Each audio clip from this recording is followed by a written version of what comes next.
Final segment of the show, Mitch, here on Cougar Sports Saturday. You caught up with Camille Fennell. Maybe quickly before we give our score predictions for tonight's game against BYU and TCU. Pre-game 6 p.m. Tip at 7.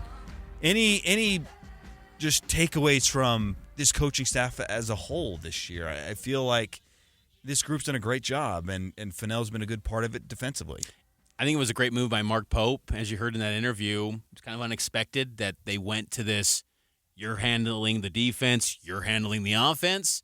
There's still a collaborative effort, but I think it was a smart move by Pope to say, you're going to be spearheading this defensive effort, and to kind of have someone take ownership of that. You know, we've seen before in football, the collaborative effort bit doesn't always work.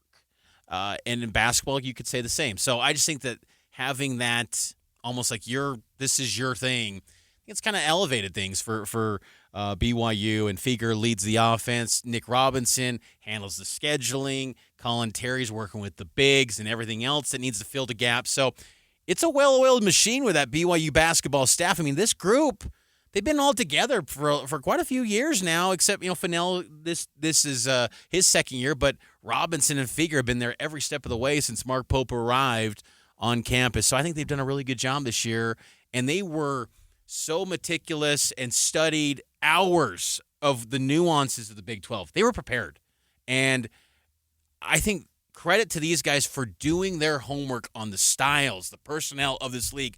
Nothing's caught them off guard, and I think that's why you see this BYU team at 8-7 in the conference. Yeah, that's a really good point. I love that interview we had, and you can go back and listen to it.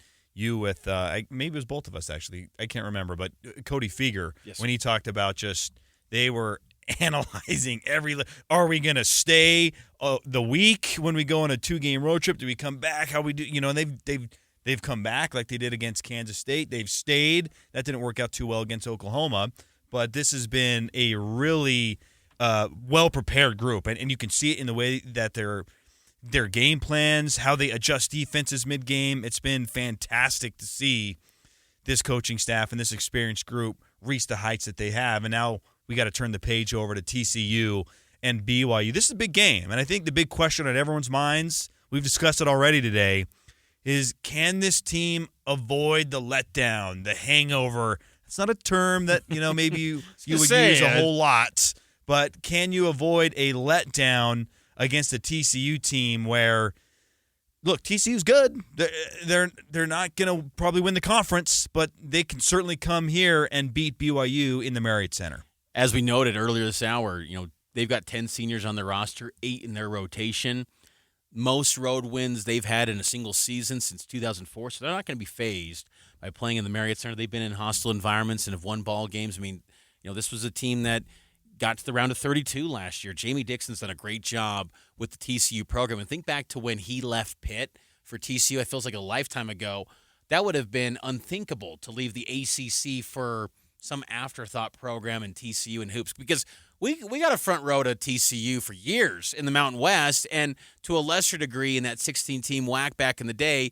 They had some good teams in the WAC era with like Lee Nayland and whatnot, but TCU basketball was an afterthought. They were not good, and they have really risen to a high level with this program, and it's good. They're going to have good personnel. They're not as good defensively as they've been in years past. I think this is going to be a high-scoring game, Matt. What about you? I think it's going to be I think it's going to be in the 80s. I like BYU to win this one. I think I've said this before, and I'll say it again. I think that the Marriott Center, it's a sellout. Hopefully the weather cooperates and doesn't make it a super slow arriving crowd.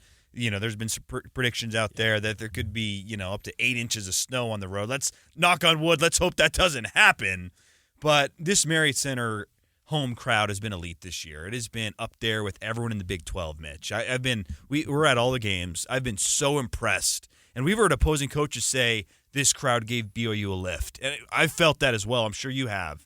I think that's going to be the case again today. On the road, maybe I don't know if they can repeat that performance 2 times in a row. But at home, I like BYU to win this one 81-72. I like that pick. I think, BYU is going to have maybe a little bit of a lapse defensively, because these two teams, they lead the league in 3-point field goals in Big 12 play.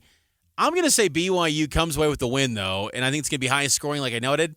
I'm going to go BYU 91, TCU 88. I think the Cougars win a high-scoring affair.